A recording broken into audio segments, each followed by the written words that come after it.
Welcome back to Forbidden Knowledge News. I'm your host, Chris Matthew. Today, my guest is Paul Vecchiet. Before I bring him on, a couple of announcements. Coming March 11th, 12th, and 13th, Forbidden Knowledge News Con. We're going to have 8, maybe 9 amazing presenters.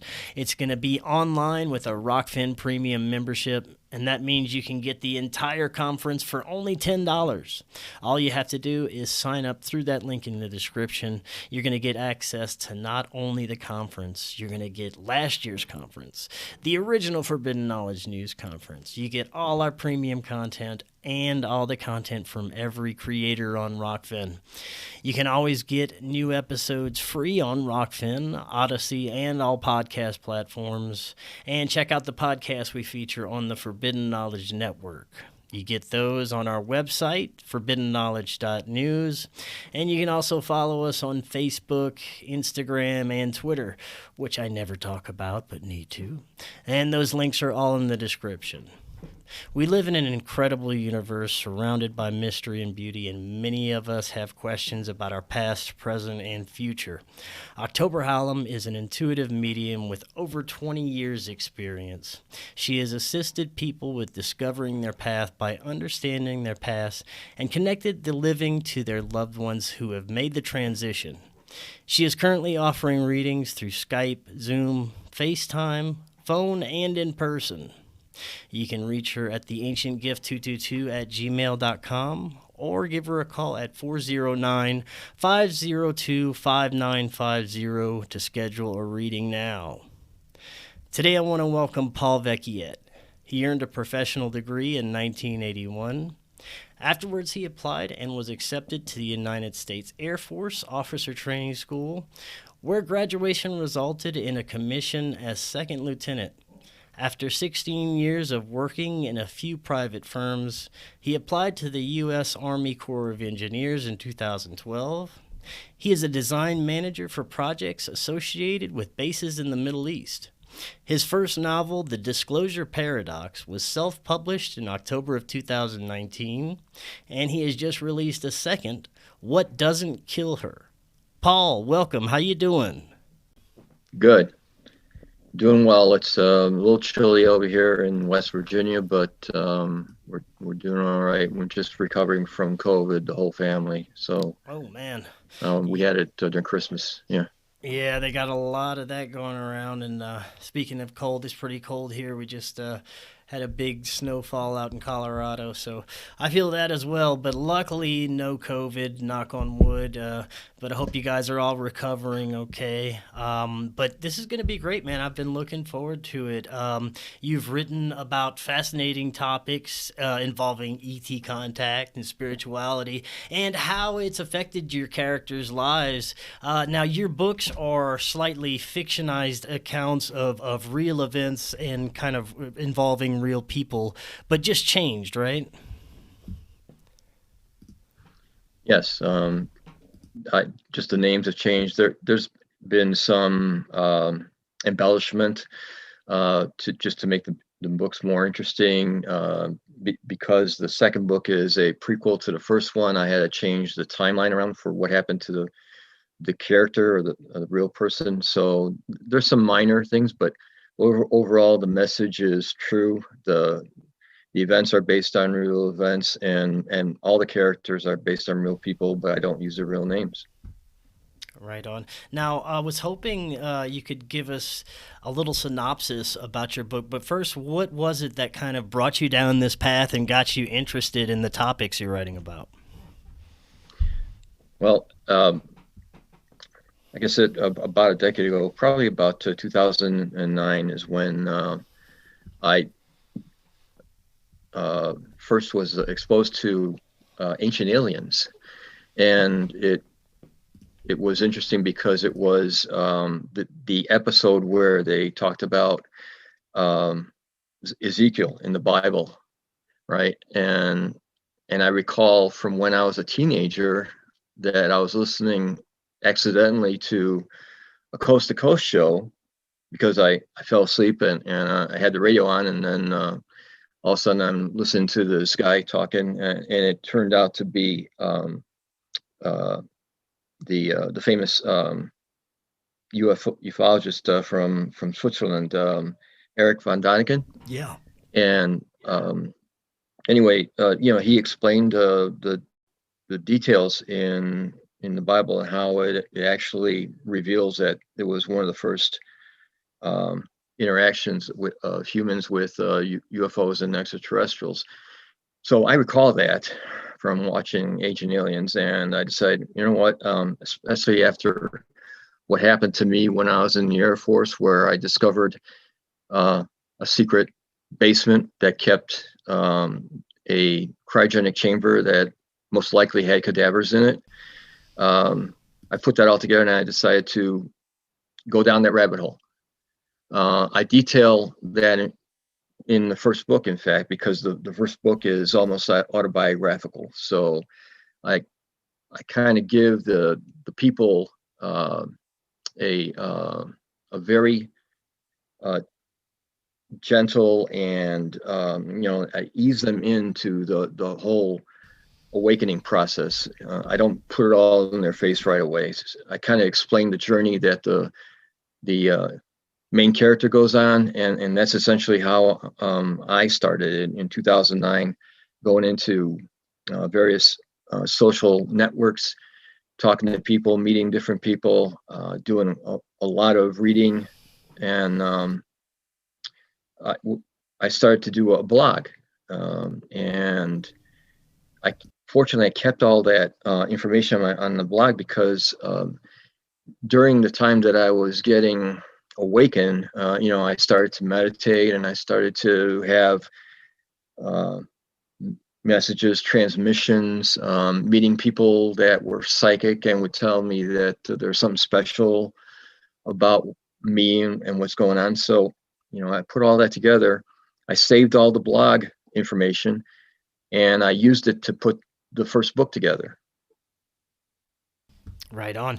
Now, let's get into it. Let's talk a little bit about the disclosure paradox. Give us a brief synopsis of what this book is about. And I know you said that it was kind of somewhat of an autobiography because you included a lot of experiences that you've had.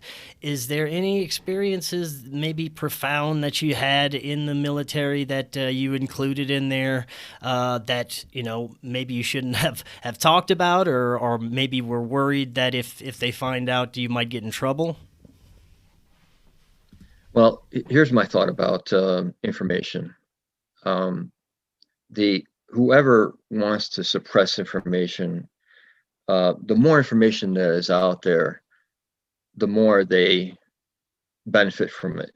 Because especially now with the internet, it's very difficult to discern what is fact and what is hoax. And the more information that is out there, it'll be more and more difficult to separate the facts from the hoaxes. Plus, I'm not exactly, a very important cog in the whole works. I'm really a small time kind of author, and I don't think they would waste any time with me. So, it's just like the X-Files. The reason that they allow the X-Files to go on, where the X-Files actually has some fact in there mixed in with a lot of fantasy, is that the average viewer can't tell the difference between what is being given as real information versus what is being provided as fiction. And the same goes with people writing books.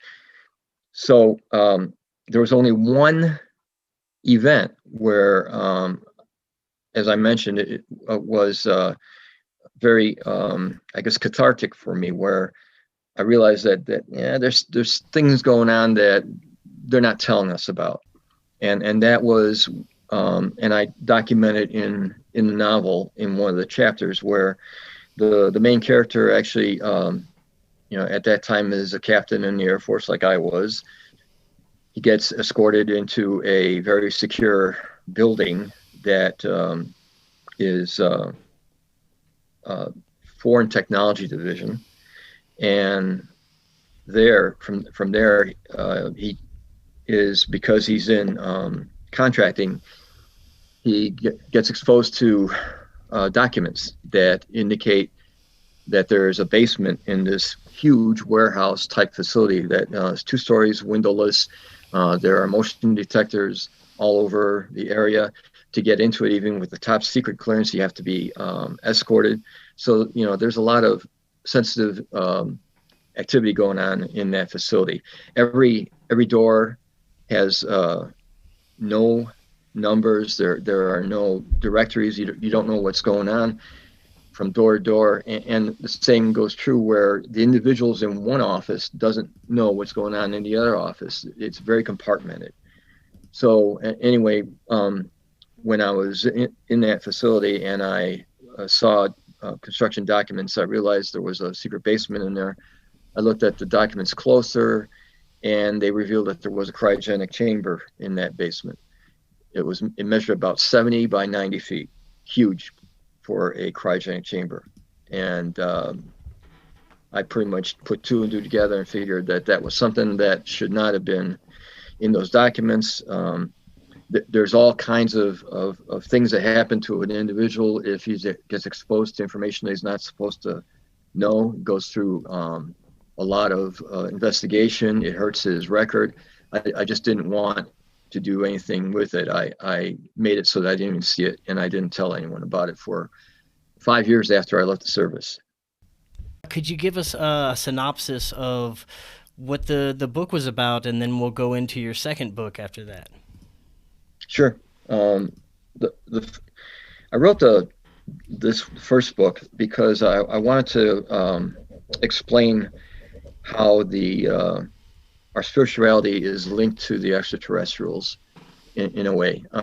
After discussing things with all the people that I have made into characters in the book, after talking to psychics, people that have experiences, a woman that I consider my spiritual mentor was a medium for information from beyond the planet that she would get, and she would relay to me. She would go into a trance, get this information, write it down, and then pass it on to me, and it was information that I was supposed to know. So they were actually communicating to me through her.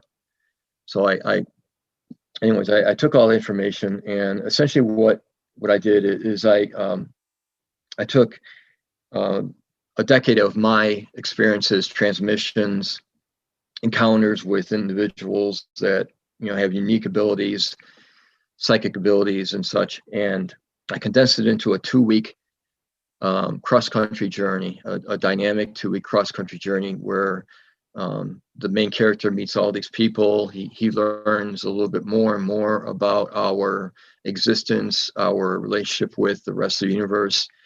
And the disclosure paradox is essentially how are we as a human race supposed to improve ourselves if we're not allowed to know what's wrong with us? So that's the paradox. The main point behind the book is really that we are, as a race, we are barbaric, we are violent, we have a obsession, a irrational obsession with material things, and all of that combined, and moreover, the fact that we are racist to the point of being genocidal makes us the most dangerous species in the universe. And that's why we are under what I would call a technological, and a social quarantine with the rest of the universe. Because if we were to gather information, we were to gather their technology, our corporations and our governments would eventually weaponize it and use it to conquest, to act as a conquest with the rest of our galaxy, solar system, universe, whatever. So we're kind of kept in this bottle called Earth until we fundamentally change the way that we behave, and that's essentially the main points that are brought up in the book. Right on. Now, I know that the more I learn about the extraterrestrial phenomenon and, paranormal in general, I find the less I know, really, because it goes so far and so deep, and there's so many layers to unpeel. Now, what is your understanding of extraterrestrials based on everything that you've learned through your research? And I'm talking about, as far as your understanding, are they physical beings? Are they from different planets? Are they from different dimensions? Do you think that they had a hand in creating modern Homo sapiens? What are your thoughts on that whole history of human ET interactions? All of the above.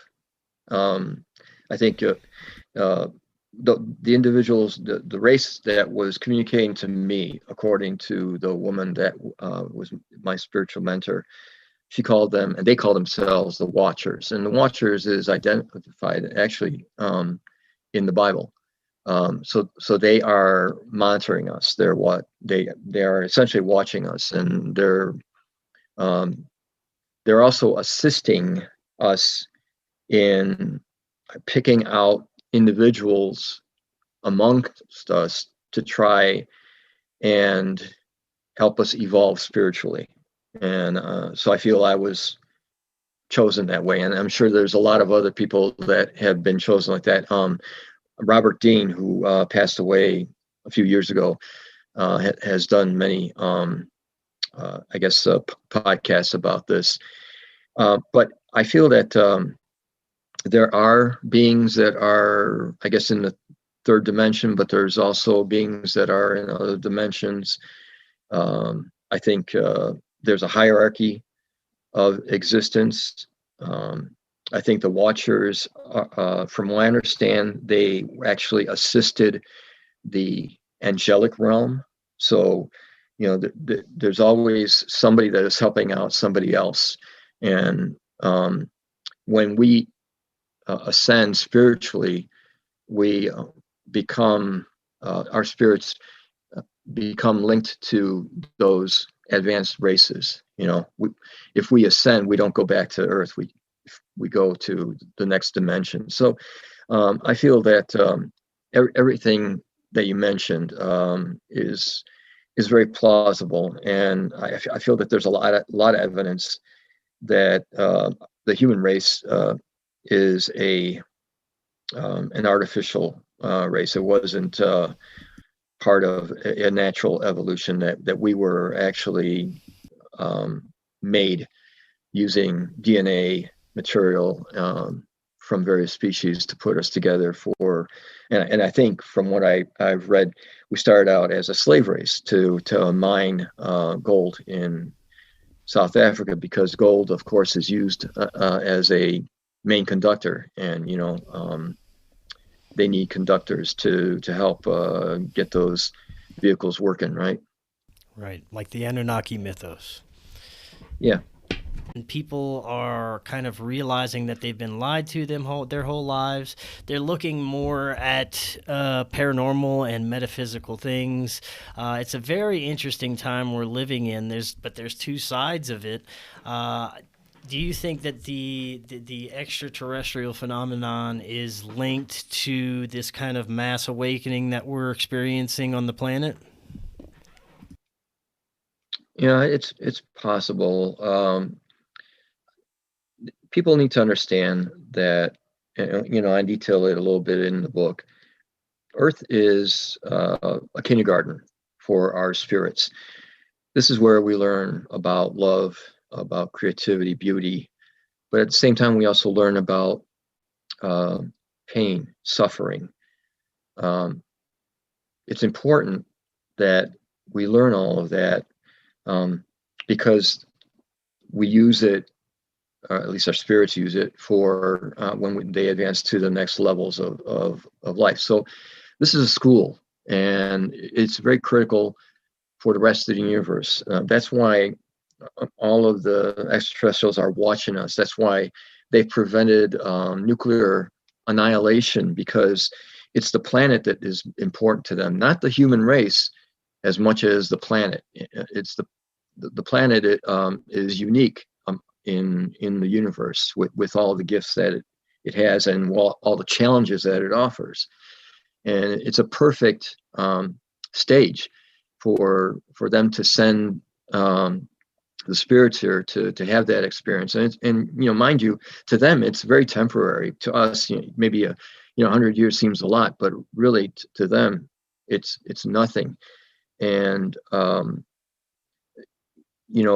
if we learn our lesson, we advance. At the same time, everyone tries and wonders why there is so much pain and suffering on the planet. Well, it's part of the experience.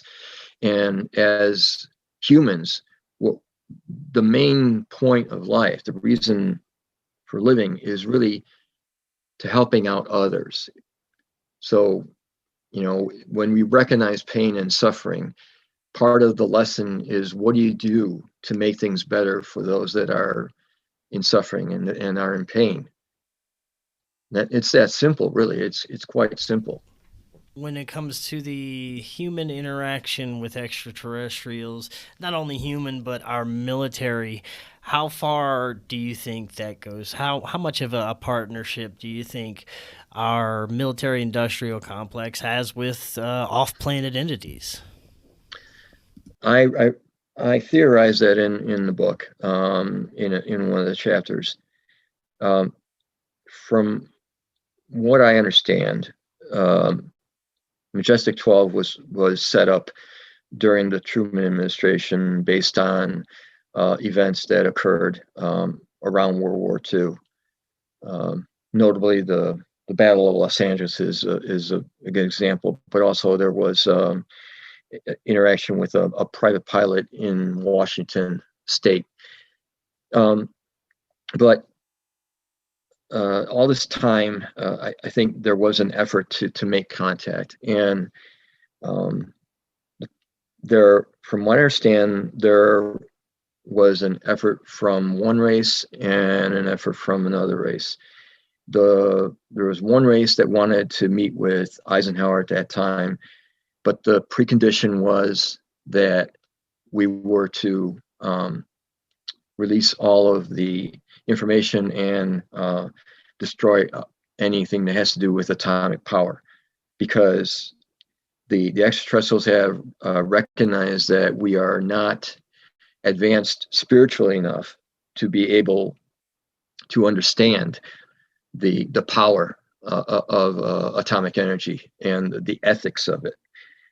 So they felt that we were not fit for that. Eisenhower recognized that as a Russian plot, so did not meet with those individuals. There was another set that did want to meet with him and had no conditions. And so they met at Holloman Air Force Base. This meeting was fictionalized in the film Close Encounters of a Third Kind.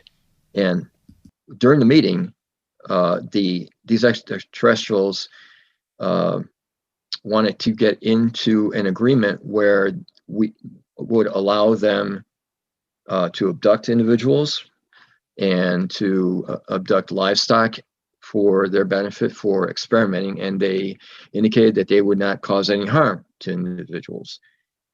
Eisenhower didn't like it. He left the meeting, but you know who remained in the meeting? The CEOs of Grumman, Northrop, Lockheed, Bell Labs, the Archdiocese of Los Angeles. They were all there, and they made the agreement, not the government. So when you think about the military-industrial complex, and this is what I think caused JFK to be assassinated, was he knew about what was going on. Eisenhower, in fact, hinted at it when he left the office with his military-industrial complex speech. He knew about it, but essentially what's going on is that the technology transfer is not coming to the human race for the benefit of the human race. It's going directly to these military contractors, and they're keeping it. And that's what's going on.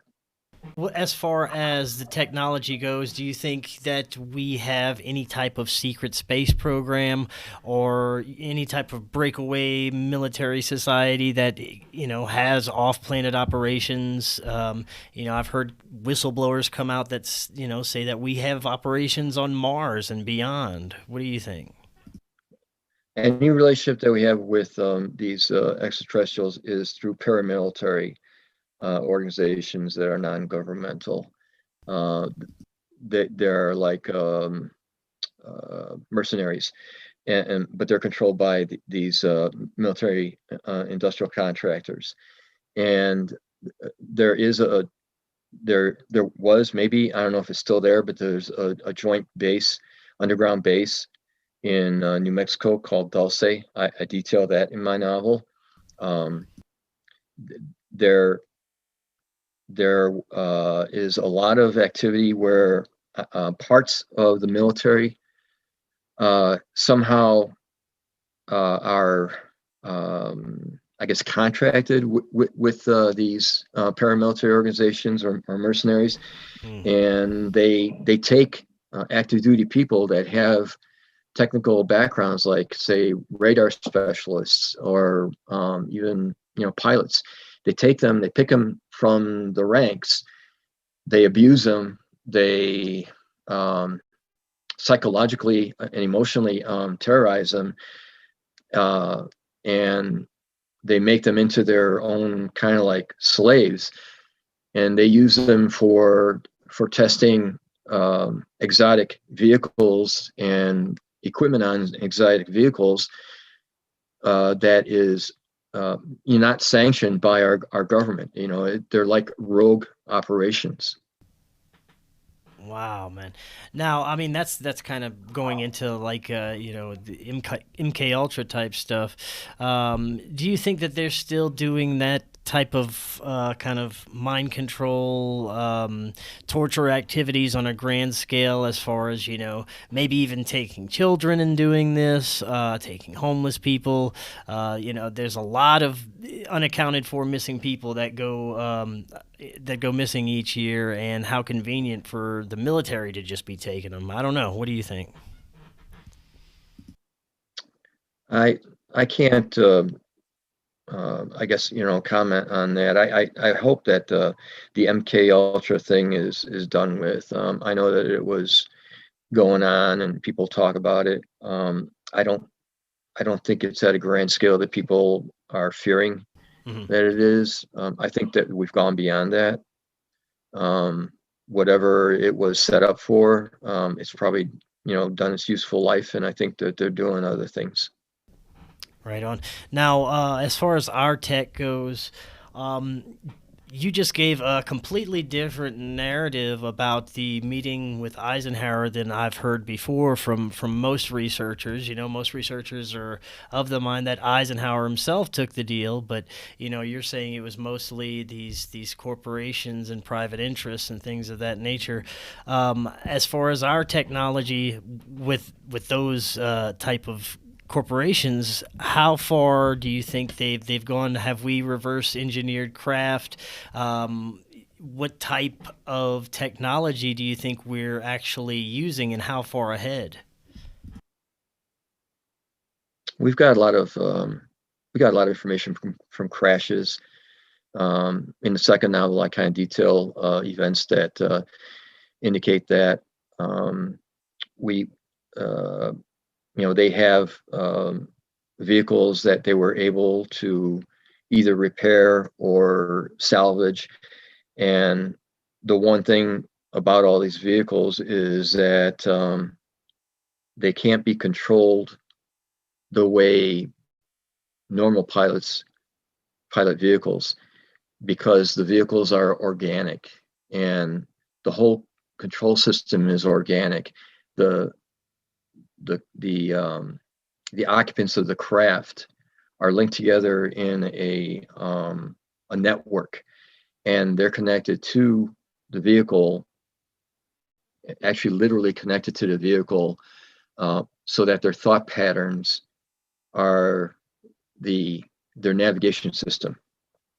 Um, so what these researchers are trying to do is they're trying to find individuals that not only can start these vehicles, but pilot them. And what do they need? They need people that are psychic, because the extraterrestrials that are advanced are psychic, and that's how they powered their vehicles. That's how they have designed them to be navigated over.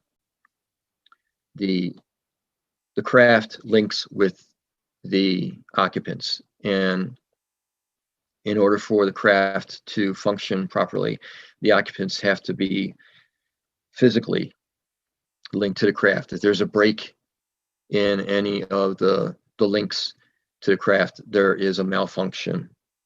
And so the craft that crashed in Roswell, and there were two of them, both of them experienced the radar tests from White Sands missile base. They were testing radar at that time, and it caused an interference in the way that the craft was being operated, to the point where it jostled the craft. The individuals lost physical control of the craft, and the craft crashed, and that's what caused those crashes. So I don't know about moss or anything like that, but I do know that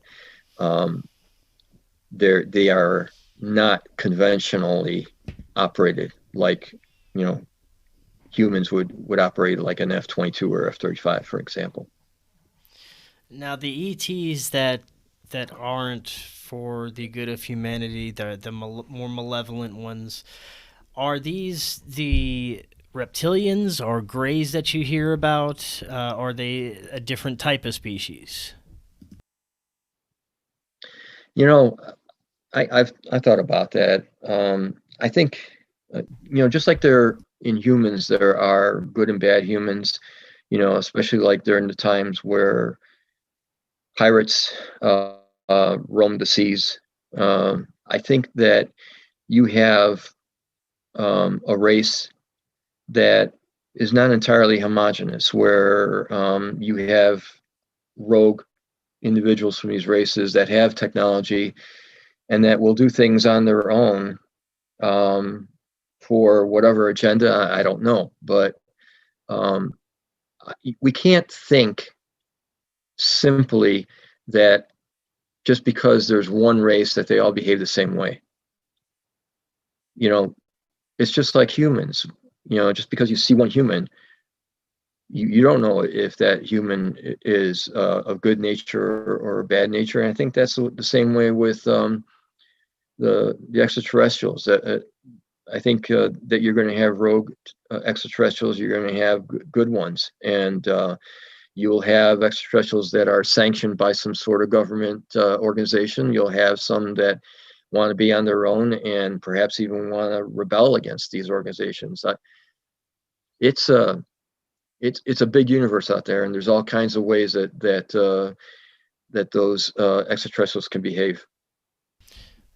You were just saying how they were looking for people to pilot these craft that have psychic abilities, and I find Right. that very interesting. You also write about this in your book. A lot of individuals that have had contact experiences, they've either had intuitive abilities before, or even after they've had this experience, they gained these abilities or they got stronger. Is this something that you've researched as well? I've heard about that. Meditation is a key to advance ourselves spiritually. It opens up a gift. We all have that gift. If we meditate, we make that gift stronger. People that meditate and have a discipline on meditation will acquire certain abilities that we feel are paranormal. It starts out with dreaming. You start to dream more lucidly. You start to remember more and more details about the dream, and then there may be some instances in your life where there's a synchronicity that happens. And I detail that in my first novel, where there was a progression of those kinds of experiences after I started meditation. So yes, you're correct that there is, in fact, I guess meditation is also a way for us to be able to communicate to other realms, and in those realms, you may find advanced extraterrestrials. Yeah, I find that 100% true because I myself have experienced contact with, I don't want to say extraterrestrials, although it could be. I don't know exactly what it was I was interacting with, but it was through meditation. And after these experiences, I had enhanced intuitive abilities. So it's very interesting how this stuff is connected to your consciousness. And a lot of people that have the experiences, they're either seeking for the experience, or curious, or looking into these areas, or they kind of want the experience to happen. Is that something you found as well? You know, I think you're right. The attitude, frame of mind, uh, that's all important. I understand that when you meditate, that there's a risk in meditation, that some people are afraid that there may be like demonic possession in meditation. So when you meditate, I'm told that you should envision yourself in some sort of protection, so that there isn't any invasion from anything that is unwanted. Yeah, Right. the attitude, that kind of thought is critical in your success as connecting with the universe. Now I want to go back to the actual beings themselves. Um, as far as the Greys, what are your thoughts on the Greys? Do you think that these are non biological entities, or maybe even AI type robots that have been developed by a more biological or humanoid species to maybe be like probes? My theory, and I kind of bring that out in my first novel, is that the Greys are a slave race. They are essentially following the wishes, the commands of their masters. Now, the masters may be good or bad. So then that's why people are confused as to, are the Greys actually good or bad? It depends on who's ordering them, who has their control. They are advanced artificial robots. They don't have any organs. Their skin is their way of gaining energy and exhaust, if you will. And they are highly intelligent, but they don't act on their own. They are subservient to a separate race, and most of the times, the reptilians, for example, will have their Greys do their work, because visually a reptilian is quite fearful. So Greys are less, their appearance is not as fierce as a reptilian, and that's why there's a lot of interaction with the Greys. And if they're bad, it's because the reptilians are ordering them around. What about the other side, the more benevolent beings, from what you know and have learned along the way from your research? Do you think that these are humanoid beings, or even physical beings, or do you think they're more spiritual entities? I think all the above. I think the the human DNA, the arms, legs, head, torso, appearance is much more common in the universe than we think. And from what I understand, I think, there are this group called the Palladians, Lyrans, Arcturians. They all are humanoid. They're not like insectoid. They're not reptilian. And they all have their own hierarchy in their existence, and each one has their own reason for their existence. Most of them are, well, first of all, none of them could interfere with what's going on this planet. Okay, that is a fact. That's why nothing is going on. That and I explained that, we are under a quarantine, but just because they're not helping us doesn't mean that they're not bad. They're just there, and maybe I think in spirit there's a lot of connection with us, with them, and I feel that, for example, and I also pointed out in the book that the being that we call Jesus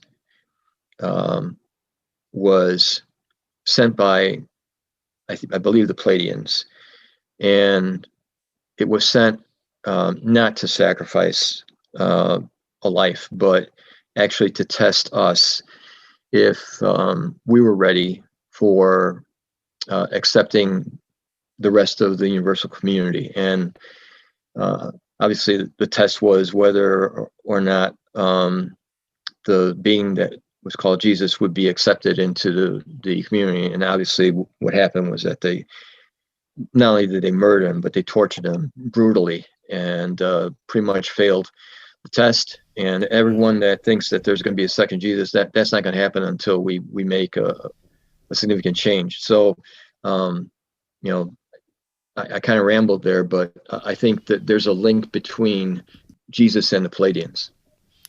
No, that makes sense. And it makes sense that this kind of space we're in is some kind of spiritual learning or teaching grounds.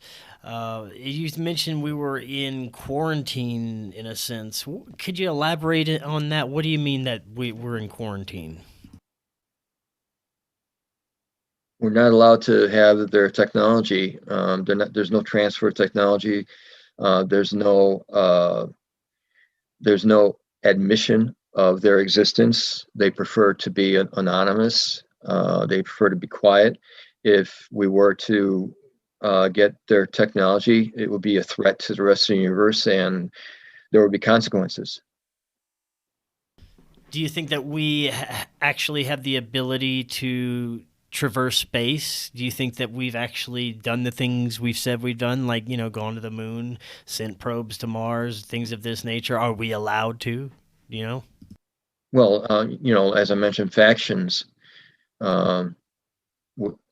in that are human, that have gotten that technology in a unofficial manner.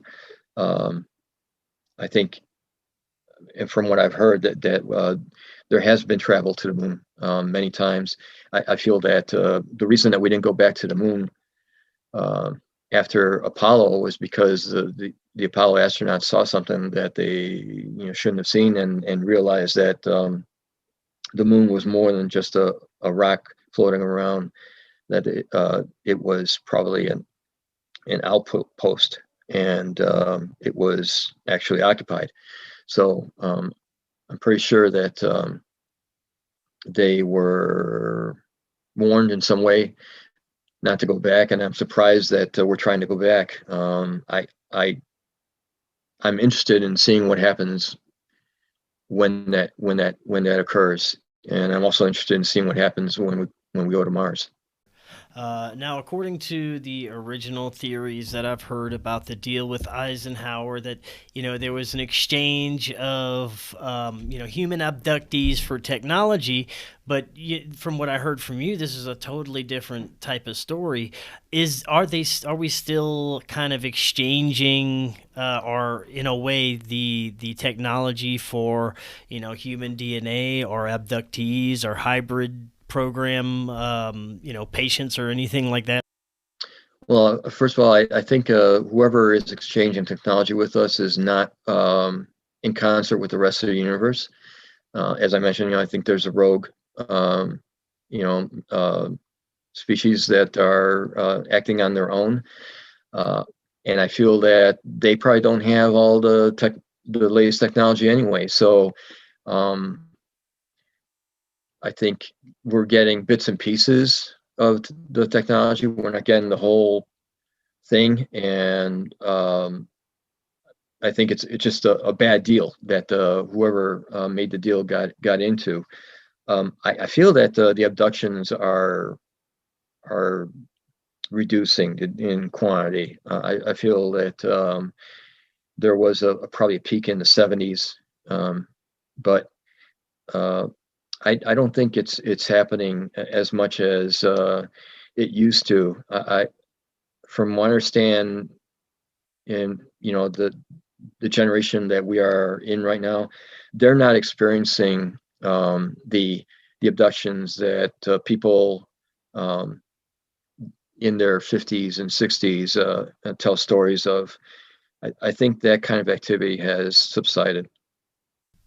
Interesting. And that's just based on accounts from people who you've spoken with yourself, and research you've done? Yeah, you don't hear it from uh, the younger generation. You only hear it from people in their 50s, their 60s, maybe their late 40s, but uh, That is weird. you And don't you from don't from hear more the anything. younger generation, you hear the more kind of etheric or dream state encounters, or meditative or things of Yeah, that nature. That's very strange. It's something to look at. I agree.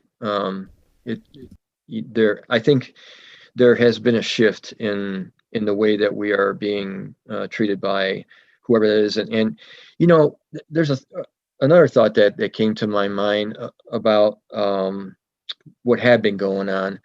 Do you recall in 2011, it was August 17th, there were two seismic events, one in Virginia and one in Denver, and they happened at the same exact time.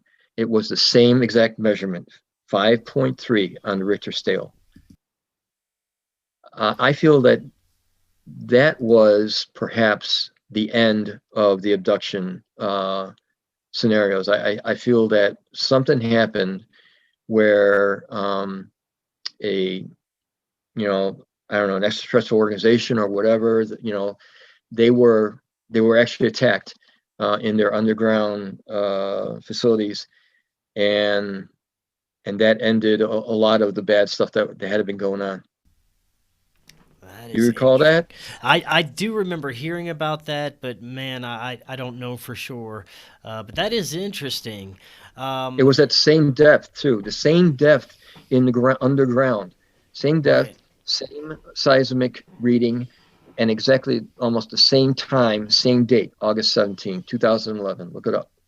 That's interesting. Do you think that some of those shadowy factions are still in great power today, and possibly, behind the state of society that we're seeing right now? Or do you think that that's just, shitty human behavior? I don't know. What do you think?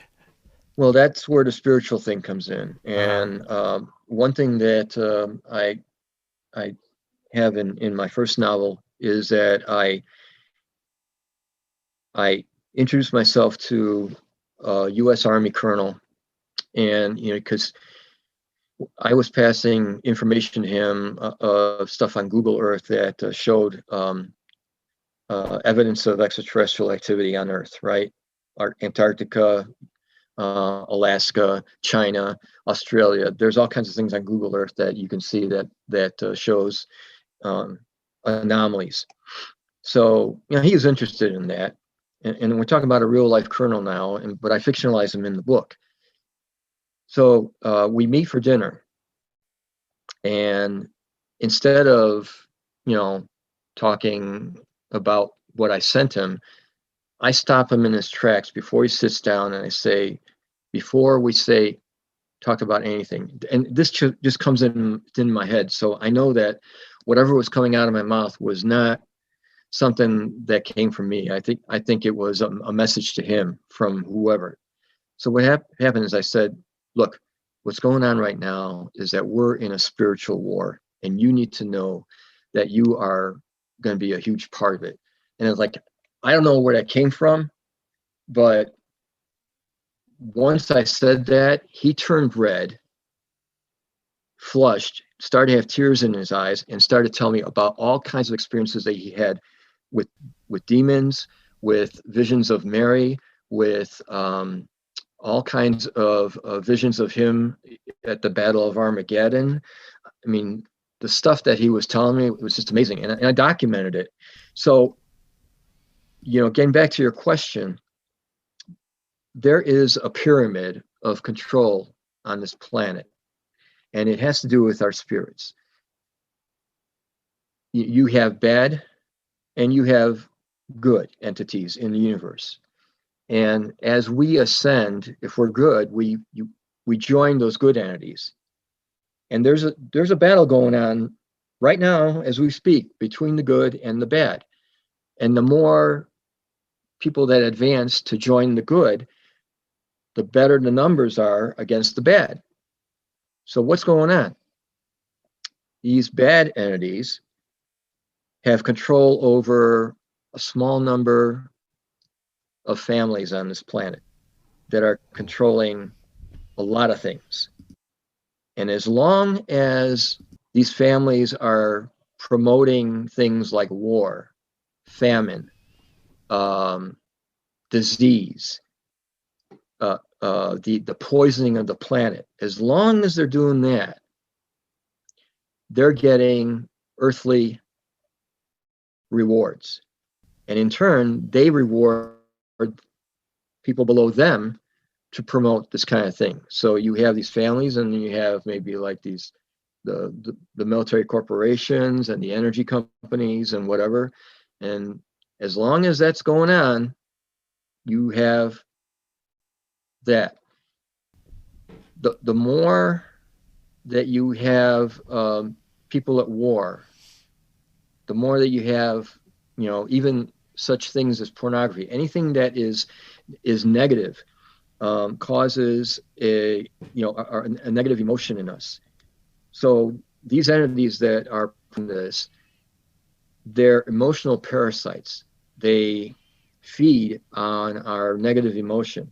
It's like a drug to them. The more they feel it, the more they want it, and the more that they want, they want more of it. So they feed on fear. They feed on pain, on suffering. They feed on pornography. They feed on all these negative things. And the more that it happens, the more they'll stay here, and the more they enjoy it. They are emotional parasites, vampires. And that's what's controlling our planet on the negative side. Man, I think you're right on. I think you're spot on with that. And there's a couple of things that you said throughout this interview that really, it got the hair standing up on the back of my neck because it hit so close to home. Just now, you told me the member of the military, I think it was general that you were speaking with. You told him that you kind of channeled Colonel, this. yeah. The colonel, you channeled saying that we're in a spiritual war. And earlier you were telling me, how you were told that you would be a very small part of this kind of spiritual battle, doing your part in something that's occurring on a grand scale. And during my experience, during whatever entity that I was communicating with, basically communicated the same thing, that we were in a spiritual war, that I have a very, a part to do, a small part to do in a very mass collective job that's occurring right now, that, people need to realize what's going on and do their part if they're going to come into it. So I think that's very, very profound. And I think you're absolutely right, about the spiritual war that we're in. And as far as the direction we're going, I think we're having a lot of victories on a large scale. And I have hope for, even the next few years. What about you? Do you think that we have the ability to collectively turn this around? I'm pessimistic about that right now, at least in our own lifetime. I don't see it. In fact, I see things getting worse. I have hope that, for instance, if there is a conflict between the United States and Russia on Ukraine, that there'll be some outside influence that will prevent any annihilation of mutual, annihilation, because Yeah. we both have great amounts of nuclear warheads. Yeah. But I just see there's still, we can't get rid of this thing that the extraterrestrials have warned us about, and that is the racism, which turns into genocide. It's prevalent throughout the planet, not just here in the States. It happened in Myanmar. It's happening among Africans in Nigeria and Kenya. There are factions that are fighting amongst each other. Of course, in Yemen, you've got what's going on. Hmm. So, as long as we have this fragmentation of ourselves, and that we don't embrace our diversity and don't celebrate it, as long as we consider people that are different from ourselves threats, I don't see any hope. Yeah. Well, I like to have hope, and I hope that we can turn things around. But it is true that unless we get rid of this hate that we have collectively as humanity, I don't know, how we're going to be able to get past where we're going. But for the last few Right. minutes that we have, I'd love to hear about the second book that just came out. Give us a synopsis about that one. Sure. Okay. So, anyways, for those that are able to see, this is the first book, The Perfect. Disclosure Paradox, and this is the second one, What Doesn't Kill Her. So, what Doesn't Kill Her is about a character that appears in the Disclosure Paradox, who is so it's a prequel, and it's about how she discovers her ability, her psychic ability. She's able to recognize energy waves, just like sonar is able to recognize objects in water. She could recognize energy waves, and she could actually redirect them to the source and cause, for instance, a transformer to explode, or a panel to overheat. And throughout the novel, her experiences, um, she has threats to her life. She has individuals that are torturing her. There's a rogue CIA organization that wants to control her, and every time that they try and do this, her abilities get stronger. She may get closer and closer to death, but at the same time, her abilities get stronger. That's why I called it What Doesn't Kill Her, because what doesn't kill her makes her stronger. And this is all based on a real person. Uh, she and I have been working on this for, I think it was about 2 years that we've been working on it. She was supposed to be on this call too, but she she was hesitant because of having individuals in her home while the call was going on. So she preferred to be, private on that. Anyway, it's a shorter book than the first one. There's a lot more action. A lot of her experiences are documented. Being chased around by CIA, not CIA, but actually rogue CIA individuals. And what I explain is that the CIA, they recruited, and I don't know if they still do, but they recruited sociopaths, because sociopaths are individuals that don't care what they're doing. And so these sociopaths, sometimes they splinter away from the CIA to keep doing the things that they want to do that make them, I guess, satisfied in their own perverted manner. And the CIA doesn't do anything about them because they don't want things to get messy, and sometimes they need them to do things anyway. So these rogue CIA agents, they found out about her. They wanted to do some research on her by blasting her with electromagnetic energy. She would get tortured from it. They wanted to control her. She would retaliate. She killed 2 people in her retaliation.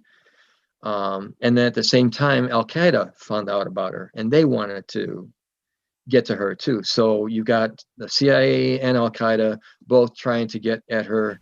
And throughout the book, there are ways that she retaliates and escapes and builds her life around this. Man, awesome. I think that's one of the hugest things, that these shadowy factions and these elites and those that are kind of controlling the negative side of thing, that's the hugest thing they're afraid of, is our true abilities as humans. And I think that we all have these great consciousness and psychic and intuitive abilities that have been kind of shut down by everything we see on the media, the poison in our food, air, and water, just years of indoctrination and just being shut down from our true selves and the abilities that we have. So I think that that's a huge thing that everybody has the ability to tap into, is these awesome abilities that have been suppressed for the longest time, for hundreds of years probably.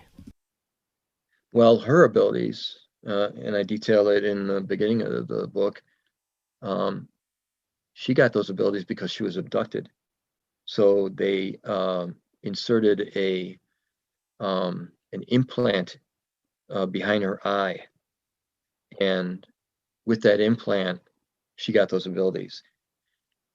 She went to a surgeon recently because she was getting sick and tired of there are side effects to having this ability. Her spine would feel like it's burning.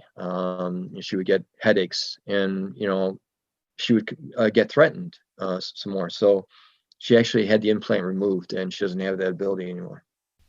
Wow. Do you think that there is some sort of kind of limiters put in human DNA to keep us from reaching our full potential?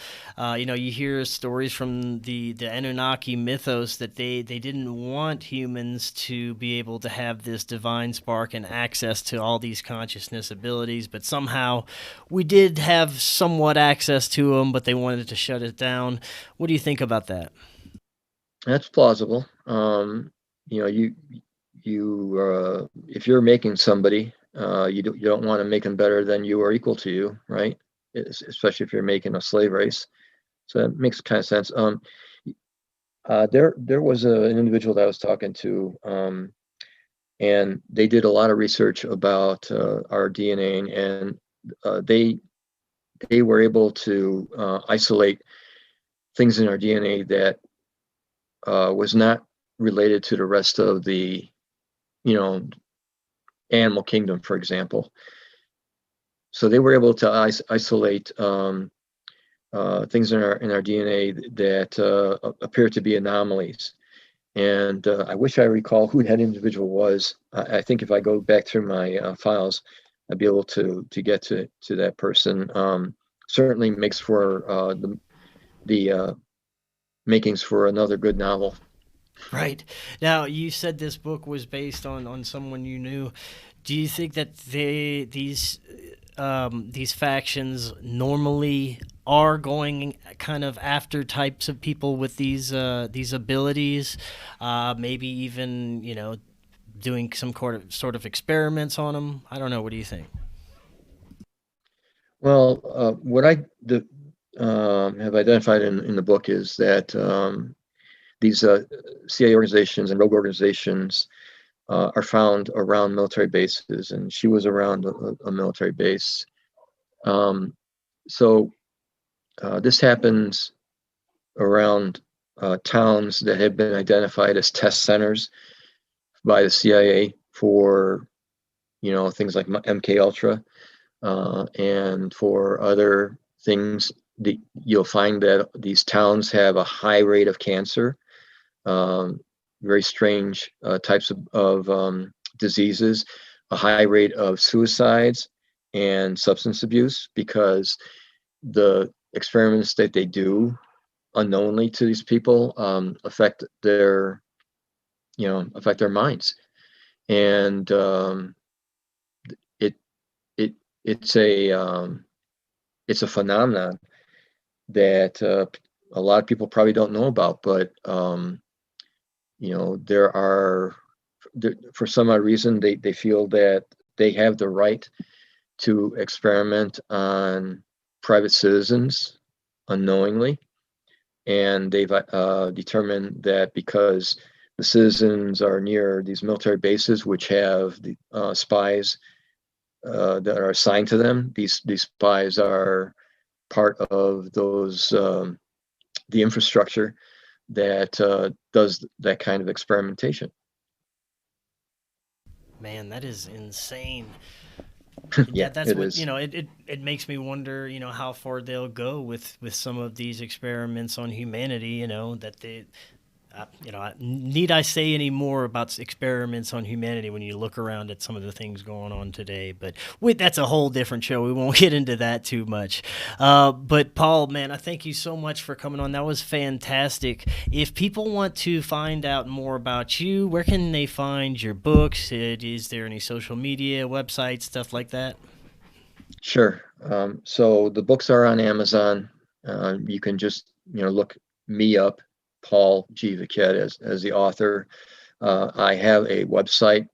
It's called www.thedisclosureparadox, all one word.com.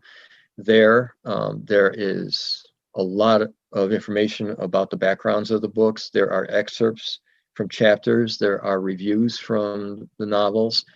Um, my biography is there, and I try and update it as often as I can. Once I start getting reviews on the second book, I'll be putting those in there. And I have an author page on Facebook. Again, my name, and that author page actually is taken off right now because my publisher has a marketing strategy that involves Facebook, and it's working. Awesome. Paul, thank you so much. Before you go, one more question. Do you think that with everything that the mainstream has been putting out there, kind of hinting at the existence of UFOs, but also reeling it back at the same time, saying it could be swamp gas or Russians? I don't know. Well, do you think that we could see any type of knowing amongst the populace that aliens or extraterrestrials are real within our lifetime? Um, the only thing I could, well, first of all, people need to probably do some research. In the book, I have the first book. I've defined events that show that there's proof of extraterrestrial contact, and um, you know, I think if there is going to be something happening, it'll be by accident. It won't be through any government release. It won't be through NASA or anything like that. It's going to be by accident. And as I mentioned, we're under quarantine, so I think they're going to try and minimize those accidents. But there may be another Roswell I don't know if you've heard of the Rendlesham Forest incident. Yeah. That is probably one of the greatest uh, encounters. I know somebody in Mexico where there were children in the playground, and there was a craft above them, and the woman who was a teacher at that time had a loss of time, so she was probably abducted. Uh, you've got an event in Africa where an entire group of school children That's my were, favorite one. Yeah, that's one of my yeah. favorite cases. Yeah. So, um, but there are people that just say no, no, no. These are all fables, and we'll always have that. And as long as we don't have official recognition, the people that are the naysayers, they say things like, that um, ancient aliens and the UFO shows on television are nothing more than fantasy. And the other thing that hurts us is people that put hoaxes out. Yes. The naysayers will point out, hey, see, that's a hoax, and they'll say everything else is a hoax. So um, there, I was working with uh, A.R. Borden, who passed away about 4 years ago, and he kind of recruited me. He was putting together something where we would actually have UFO studies as part of a curriculum in college. He was working on that, but he got, interestingly enough, a very strange case of brain cancer, and he died quickly. And that was the end of that project. So we need to kind of work through, I think, the academics to get this so that there's a little more certification of the studies, and people take it more seriously. Very well said. Well, Paul, thank you again. Excellent information, and I would definitely love to have you back on in the future. Discuss some Great. more of these topics. All right. Thanks, Chris. I'll let you know how things are going with the book. Great. Well, thank you so much, and until next time, everyone, have an excellent evening. We'll talk again tomorrow.